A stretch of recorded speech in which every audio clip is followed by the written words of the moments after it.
Eu gostaria que você abrisse o texto comigo, lá de João, capítulo 20.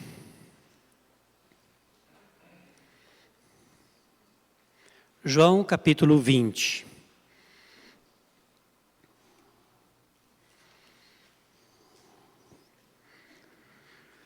João, capítulo 20, o versículo 1 seguintes.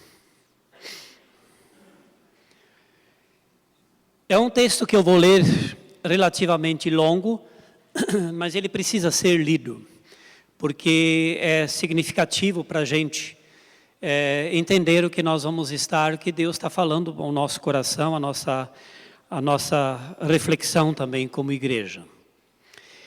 Eu vou ler na NVI, que diz assim: No primeiro dia da semana, bem cedo, estando ainda escuro, Maria Madalena chegou ao sepulcro e viu que a pedra da entrada tinha sido removida.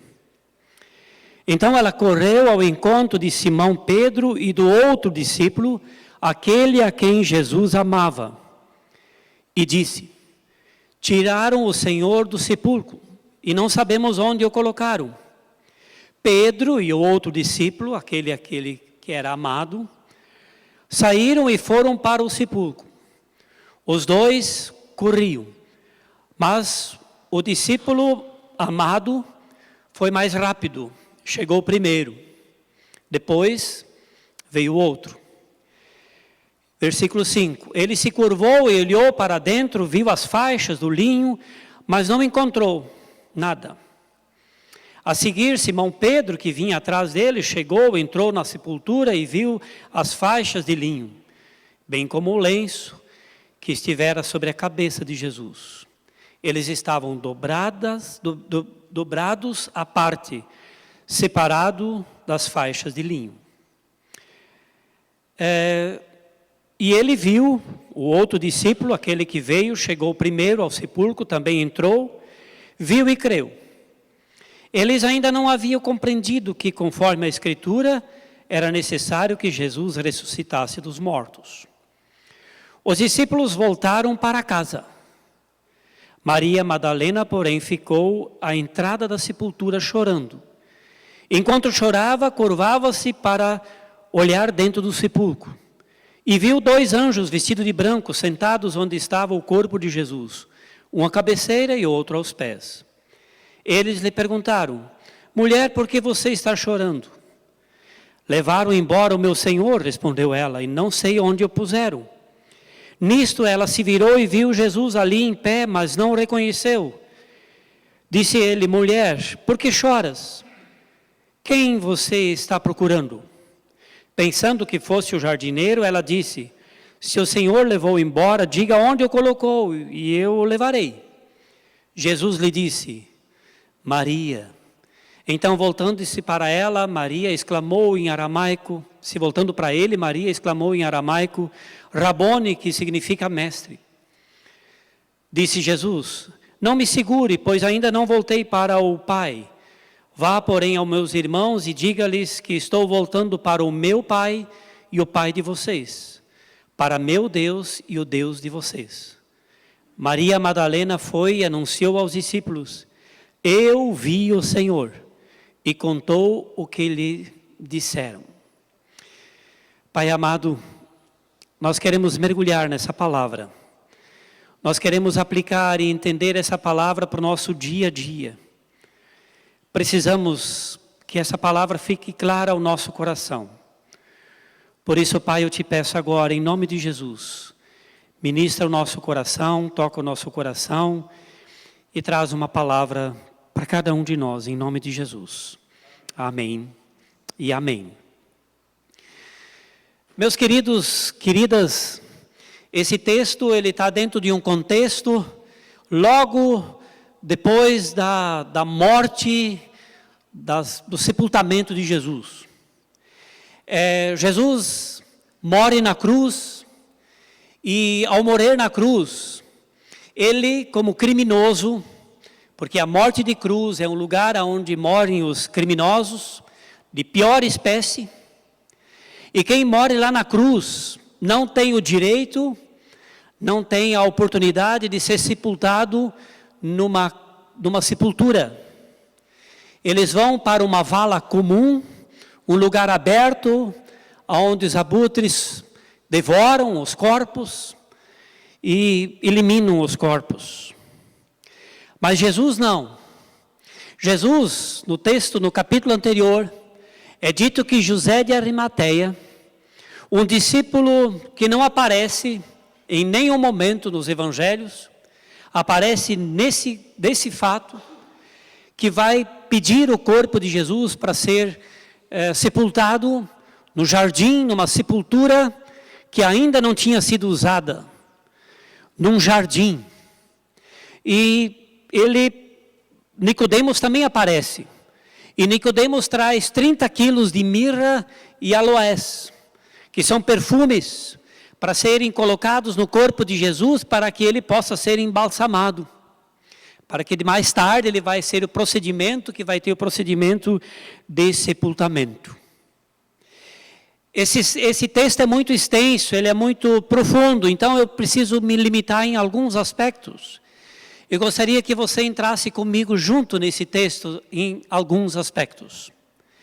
O primeiro dele é que chama a atenção que essa cena se passa, essas duas cenas pelo menos se passam no jardim.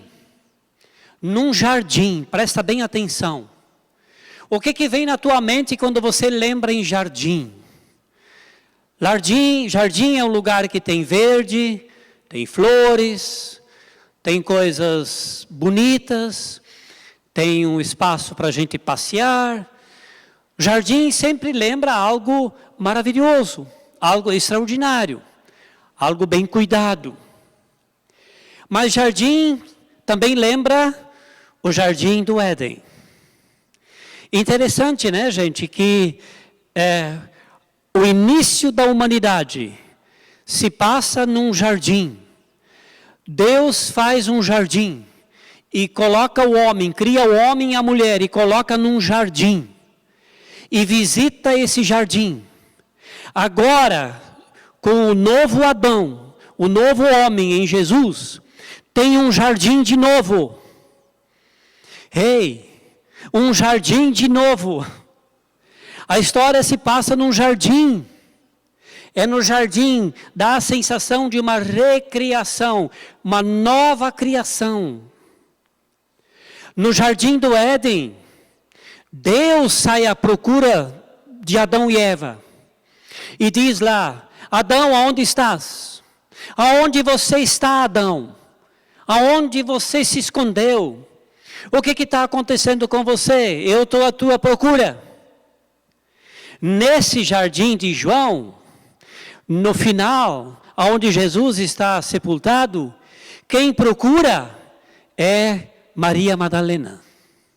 É ela que procura onde colocaram o meu Senhor. Aonde está o meu Senhor? Aonde colocaram Ele? Eu estou à procura de Jesus. Maravilhoso isso. Extraordinário isso.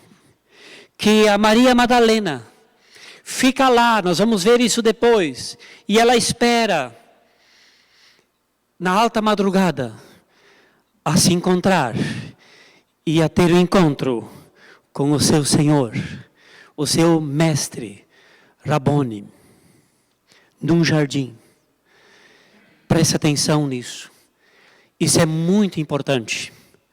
Lá no jardim do Éden, Deus ao entardecer vinha, que eu já disse isso várias vezes, vinha para tomar chimarrão com Adão e Eva e dizer: como é que foi o teu dia? Como é que foi o teu viver hoje? Agora no jardim, a Maria Madalena procura Jesus. Num choro, num desespero de choro. Esse é um aspecto. O outro aspecto desse texto interessante são duas cenas que eu acho interessante, que são legais. Primeira é do versículo 1 até o versículo 10.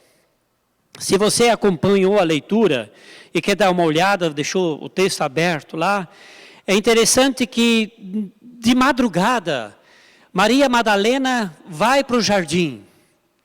ela espera passar o sábado, porque no sábado não dá para fazer nada. É o sábado consagrado. Agora vem o dia, primeiro dia da semana, e ela vai de madrugada. Ela procura de madrugada. E ela vê a pedra removida, não tem mais pedra diante da sepultura, porque não é as sepulturas que nós temos aqui, que é no chão, são em grutas, em cavernas, em jardins, lugares bonitos. No caso aqui, lugar bonito. E ela sai correndo, ela diz, olha, foi removida a pedra. E ela sai num desespero e vai falar com os discípulos. E pelo menos 2 deles se animam, o Pedro e o discípulo amado, o queridão, o cara amado. Puxa, que definição maravilhosa essa aqui que João tem, né? Esse é para ser João, dizendo o discípulo que Jesus amava. Eu fico sonhando com isso e pensando assim, você já pensou o dia que Jesus olhar para você e para mim, ele vai poder dizer, esse aqui é meu discípulo amado, essa aqui é a minha discípula amada. Que definição maravilhosa, não é verdade? Não tem definição mais especial do que essa. E vamos ver o que esses 2 fazem. Eles fazem uma corridinha. Eles dão uma corrida. 100 metros. E vamos ver quem corre mais. E o discípulo amado parece que está em melhores condições físicas. Que ele chega primeiro, ele chega antes de Pedro. E quando ele chega, ele vê a cena, olha para dentro, vê as coisas, está tudo organizado, está tudo dobradinho, está tudo bonitinho, os lençóis, está tudo dobrado. Isso quer dizer que não houve violência, não houve uma violência, mas o lençol foi dobrado, está tudo tranquilo. Chega também o Pedro, entra também, e eles percebem isso, e diz lá que eles viram e creram. Viram e creram. Só que viram e creram, meio engraçado. Viram e creram, e diz lá num parênteses no texto, que as escrituras não estavam claras para eles ainda, e eles não se lembravam que Jesus tinha que ressuscitar, e que ia ressuscitar no 3º dia, e que eles estavam meio confusos. Vamos ser sinceros, Pedro e João estão tremendamente inseguros. O que aconteceu com o corpo de Jesus? Será que ele ressuscitou mesmo? Será que já não se espalhou aquela notícia de que o corpo tinha sido negociado com os religiosos, interesses políticos, interesses sociais, e foi dado um jeito no corpo de Jesus? E olha só o que diz no versículo 10, os discípulos voltaram para casa. Os discípulos voltaram para casa, como assim, não muito motivados. Não, eu acho que você não está entendendo direito. Os caras vão para a sepultura, veem que a pedra foi removida, veem que o corpo não está lá, que os lençóis estão dobrados. E eles parecem que vivem por uma normalidade. Vão para casa. Vão para casa.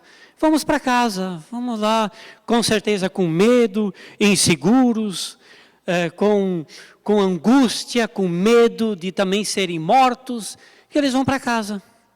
Simplesmente vão para casa. Me chama atenção isso nesse texto. Fique com isso no teu coração. Eles provavelmente tiveram muita sensação de que, na realidade, Jesus não tinha ressuscitado. Que Jesus não estava vivo. Que eles estavam com dúvida, alimentando dúvida dentro do coração ainda. Mas vamos adiante. Uma segunda cena que é muito interessante. Que é a cena dos versículos 11 até o 18. Onde a cena agora com a Maria Madalena. Essa cena interessante, onde Maria Madalena permanece junto à sepultura. Esse permanecer é muito importante, gente. Presta bem atenção nisso. Maria Madalena não vai para casa, ela fica lá. Ela fica lá aonde ela espera encontrar o seu Senhor. E ela permanece lá. E ela fica lá chorando. Ela fica numa angústia. E ela olha para dentro da gruta. E ela vê anjos. E ela vê os anjos. E aí os anjos dizem para ela e fazem uma pergunta: por que você chora? E ela diz: porque levaram o meu Senhor, e eu não sei aonde foi colocado. Tiraram Jesus daqui, foi tirado Jesus daqui. Aonde foi colocado ele? Interessante essa cena. Eu fico imaginando isso. Eu fico vivenciando isso. E aí Jesus também se apresenta. Aparece os anjos, mas parece que não muda muito. Aparece os anjos, aparece Jesus.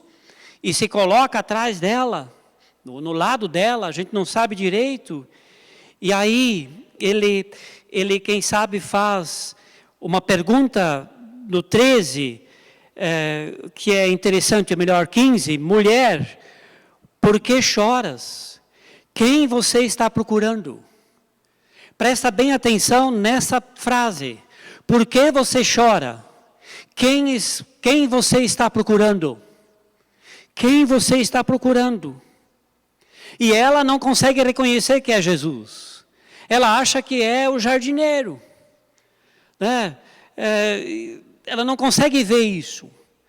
Quase que dá para imaginar Jesus dizendo assim: Maria Madalena, enxuga tuas lágrimas. Limpa, né? Passa o lenço e olha o que está acontecendo. Veja a realidade. E aí Jesus diz no 16 para ela: Maria Madá. Maria Madá. Nós conhecemos uma Madá aqui, né? Maria. Simplesmente isso. Então ela se volta e diz: Rabone, mestre. Eu não sei se você consegue entender isso. A grande diferença dessas duas cenas. A primeira cena, os discípulos vão para casa.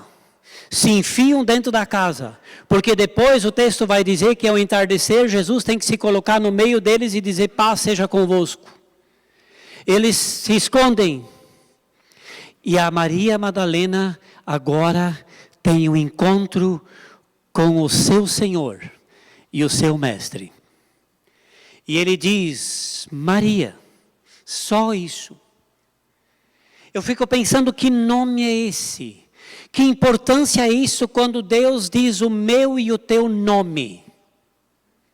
Você já ouviu claramente Deus dizer uma vez o teu nome? Falar o teu nome.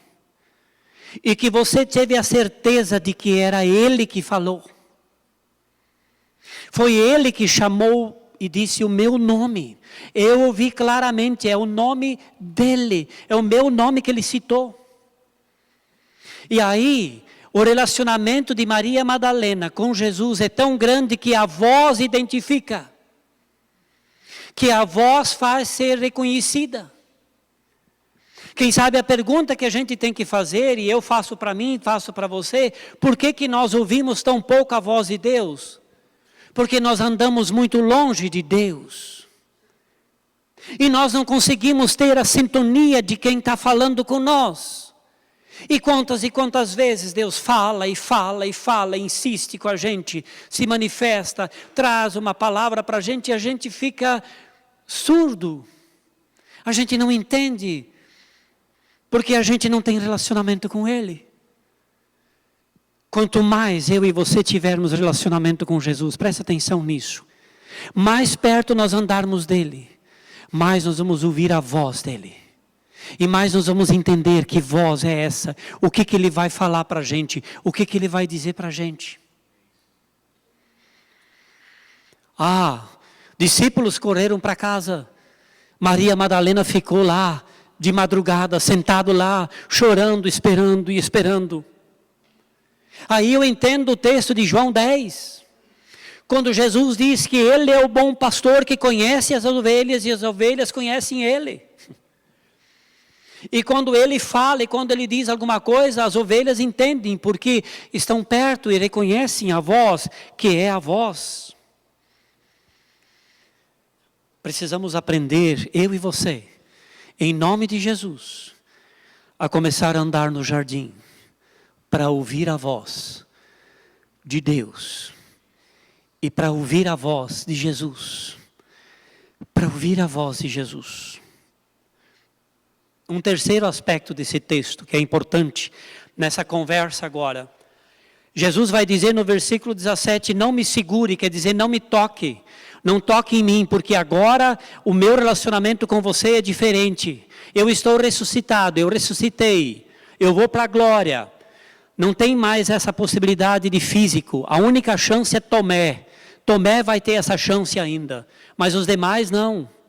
E ele vai dizer, vai agora para os teus irmãos que estão lá, escondidos dentro de casa, que estão com medo lá dentro de casa. Vai dizer para eles, diga para eles que eu estou voltando para o Pai de vocês. Eu estou voltando para o meu Deus, para o Deus de vocês. Eu não sei se você consegue entender essa frase. Essa frase é o centro do Evangelho, é o centro da teologia. É Jesus dizendo, eu fiz a minha obra, eu estou voltando. E agora vocês entendem que vocês têm o mesmo Pai. Eu e você, nós temos o mesmo Pai. Você pode chegar ao Pai, é o nosso Pai. Você e eu podem viver a mesma realidade com o nosso Deus. É o meu Deus, é o nosso Deus, é o mesmo Deus. Isso é muito importante, porque aí nós podemos entender que essa afinidade, essa afinidade de relacionamento faz de nós uma família, faz de nós pessoas que têm o mesmo Pai, que somos irmãos e irmãs, que têm o mesmo Deus, e que vivem debaixo dessa mesma graça, dessa mesma presença que é o Deus Todo-Poderoso, que é o Pai de Jesus, e é o nosso Pai. E isso é tremendamente importante. Aí a gente consegue entender quando Jesus fala lá na parábola do filho pródigo, em Lucas 15, que tudo que é meu é seu. Tudo que eu tenho é seu. Agora vem, tudo que nós podemos ter em Jesus. Tudo que Jesus teve, tudo que Jesus tem, tudo que Jesus é, tudo que o Pai é, tudo que o Deus Todo-Poderoso é, nós podemos ter. Amém. Vocês estão aqui ainda? Nós podemos ter. Isso é maravilhoso. Jesus diz, o meu Deus eu compartilho com você. O meu Pai, eu compartilho com você. Isso é muito, muito profundo, cara. Isso é muito especial. Isso é tremendamente libertador, transformador.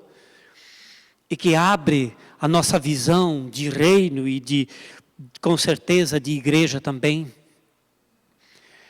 Aí ele vai dizer, o texto no final, 18. Maria Madalena foi e anunciou aos discípulos o que ela disse. Eu vi o Senhor.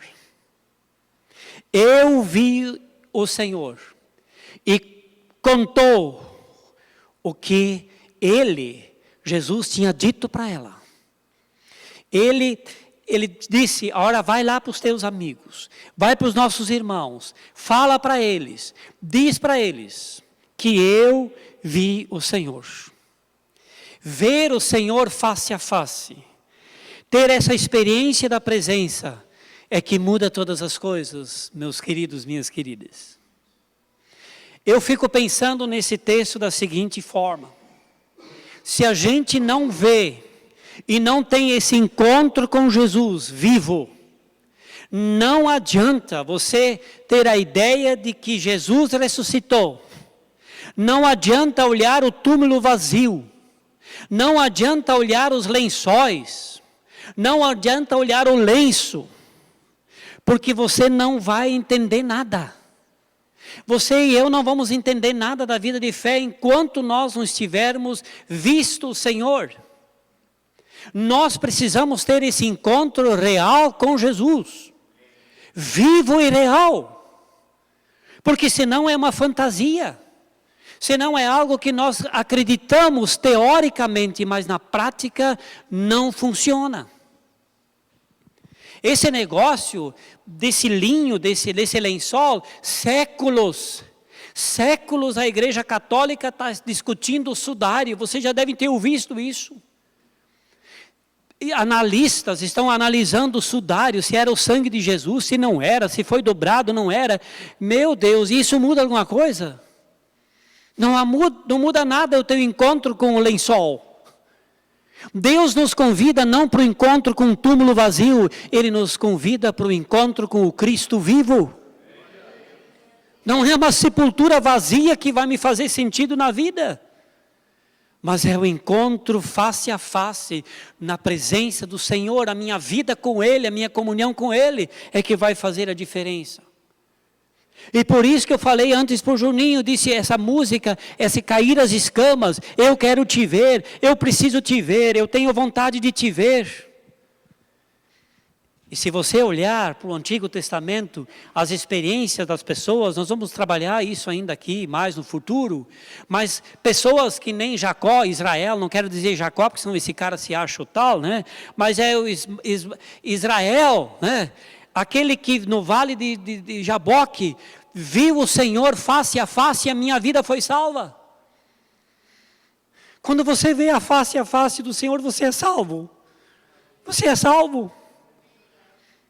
Teve o Peniel, esse é o Peniel, eu vi o Senhor face a face e a minha vida foi salva. A tua vida não tem salvação, você não vai ser salvo enquanto você não tiver esse encontro face a face com Jesus. Amém? Não tem outro caminho, não existe outra possibilidade. Moisés teve essa experiência, Jacó, ou melhor, Jó, né?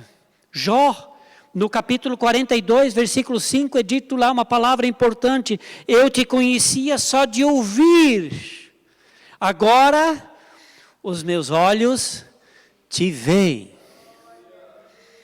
Eu só te conhecia de ouvir falar. É o que aconteceu nessa história aqui. Os discípulos só ouviram falar que Jesus ressuscitou. Quem sabe você também já ouviu falar que Jesus ressuscitou? Amém? Espero que sim. Espero que alguém tenha dito isso para você um dia, que Jesus ressuscitou. Porque senão você ainda está na sexta-feira santa, lá cravado na cruz, chorando feito um condenado. E Jesus ressuscitou. Mas Ele não ficou na sepultura. Ele está vivo. Ele é real. Ele está vivo. Eu e você precisamos ter esse encontro no jardim. Precisamos ter esse relacionamento no jardim com o Senhor. E você não precisa comprar um jardim ou ir num cemitério, não. O jardim é o meu e o teu coração. É o nosso coração que é o jardim do encontro. É o lugar onde nós nos encontramos face a face com o Senhor. Mas eu acho muito interessante o que esse diálogo ainda acontece quando Jesus fala com Maria Madalena e diz assim: por que você está chorando? Por que você está chorando? Meus queridos, minhas queridas, quem sabe você veio aqui hoje à noite com muito choro no coração. Você já chorou muito. Você já teve tantas perguntas. Você não está entendendo certas coisas. Você já teve tantas dificuldades. Eu também as tenho. Mas o que aqui agora, pedagogicamente e emocionalmente, Jesus está dizendo para Maria Madalena: para de chorar, Maria Madalena, e faça o seguinte: articula qual é o teu problema. Diga para mim qual é o teu problema. Articula o teu sofrimento. Diz o que você está sentindo. Por que você está chorando? Qual é o motivo do teu choro? E ela vai dizer: eu estou procurando Jesus. Eu estou procurando Jesus. E essa é a pergunta chave para nós hoje à noite. Quem você procura? Qual é o motivo do teu choro? Qual é o motivo que te traz tristeza no coração? Que te desanima? Que te traz, nós falamos aqui, depressão? Que te traz angústia? O que te traz esse aperto no coração? O quê? Eu quero dar uma dica para você. Articula isso. Para de chorar. Para de chorar em nome de Jesus. Chega isso agora. O tempo de chorar passou. Articula. Fala para o Senhor. E diga para Ele. Qual é o peso do teu coração? O que pesa no teu coração?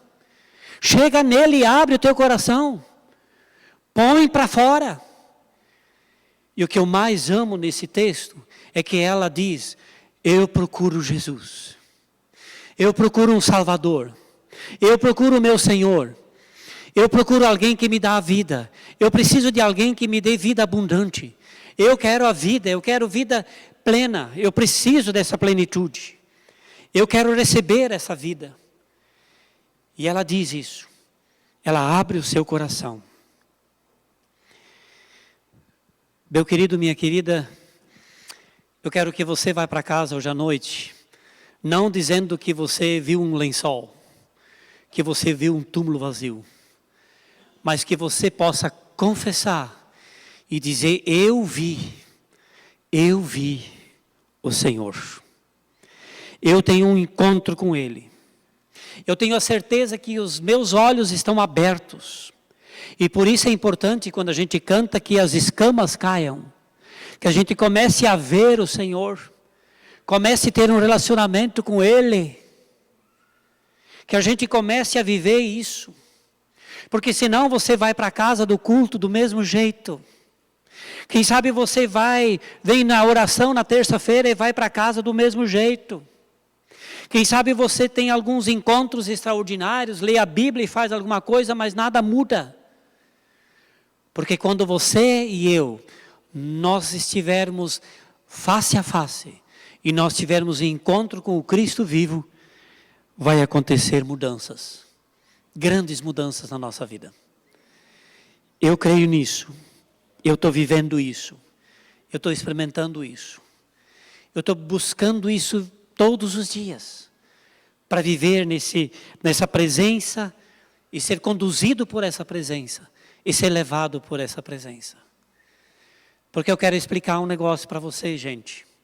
O culto aqui, os nossos encontros de oração, estudo, o que se faz na igreja, o que serve? Isso serve como uma rampa, como uma pista de aeroporto, para você levantar voo para ter um encontro com Ele.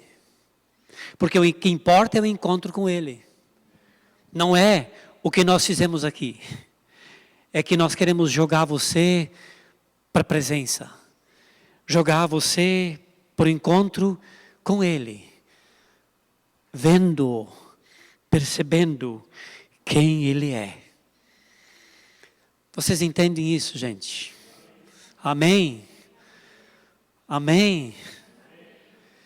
Então o desejo de um culto que nem esse hoje à noite é que você saia e vá para casa e seja convicto de que o teu coração e o meu coração podem ser um jardim regado, ministrado com a presença de Jesus, que quer se encontrar conosco, que quer falar conosco, que quer ter comunhão conosco, que quer ter vida plena, abundante, derramada sobre a nossa vida, a minha vida e a tua vida.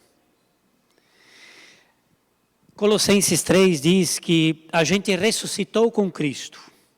A gente busca as coisas do alto. A gente morre para as coisas da terra. E a nossa vida está oculta com Cristo em Deus. Essa é a vida que a gente pode ter. Essa é a vida que a querida Maria Madá experimentou. E ela foi e falou e disse: eu vi o Senhor. Porque isso fez diferença. Eu creio que os tempos da igreja, todas as igrejas que se dizem que querem seguir o caminho do Senhor, elas precisam ter esse testemunho. Eu vi o Senhor. Eu vi o Senhor. Eu tenho uma experiência de vida com Ele. Eu me encontro com Ele. Eu tenho um relacionamento com Ele. Eu tenho comunhão com Ele.